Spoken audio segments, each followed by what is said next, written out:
Qui est tombé il y a à peine 10 minutes. Donald Trump qui a annoncé être positif au coronavirus. On part tout de suite aux États-Unis, retrouver Jean-Bernard Cadier, notre correspondant à Washington. Jean-Bernard, c'est le président américain qui l'a annoncé lui-même directement sur Twitter. Oui, il vient de l'annoncer. Il dit que lui-même et son épouse ont été testés positifs au coronavirus. Il dit qu'il va prendre toutes les mesures nécessaires et qu'il va, avec son épouse, vaincre cette maladie. Nous allons, dit-il, la vaincre ensemble, écrit-il en majuscule sur Twitter.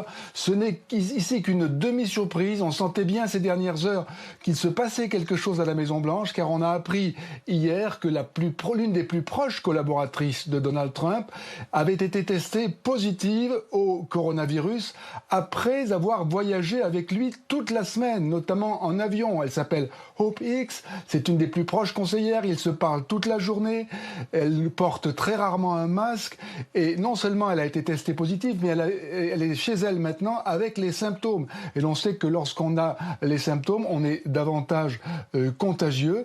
Et c'est ainsi qu'hier soir, Donald Trump a confirmé que sa collaboratrice était malade. Il a dit « je me fais tester moi-même ».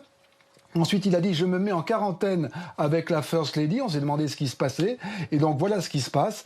Et il a fait un test et puis un test de confirmation. Et il est donc positif au coronavirus. La Maison-Blanche a entretenu un certain mystère sur cette question. Il a fallu 24 heures pour qu'on apprenne que la collaboratrice était malade.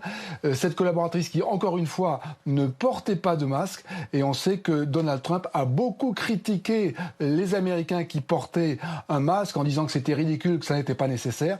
Il vient d'être lui-même victime de ce virus et il doit peut-être, à l'heure qu'il est, regretter lui-même de ne pas avoir porté de masque. Jean-Bernard, deux questions. Est-ce que vous disiez que la collaboratrice avait des symptômes? Est-ce qu'on sait à ce stade s'il est asymptomatique ou non, le président? Et puis deuxième question, quel impact du coup pour la campagne?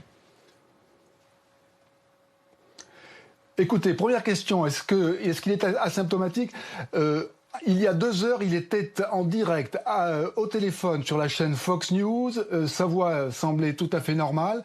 On ne sait pas s'il a des symptômes ou pas. Il est possible que ces symptômes, même s'il n'en a pas maintenant, se déclenchent un peu plus tard. Nous n'avons pas directement cette information. Pour la campagne, dans l'immédiat, évidemment, son emploi du temps va être totalement bousculé. Il devait aller en Floride ce week-end, tenir des meetings, tout ça va évidemment être supprimé. De façon plus générale, dans quel état de santé va être le président des États-Unis? C'est la question numéro 1. Il a 74 ans, il est en surpoids, il a plusieurs caractéristiques physiques qui fait qu'il est plus vulnérable que les autres à ce coronavirus. Ça, c'est le plus important, sa santé. Et au plan politique, bien sûr, c'est pas bon pour lui d'avoir raillé, d'avoir moqué les gens qui portaient des masques, d'avoir sous-estimé cette maladie et d'en être lui-même victime aujourd'hui.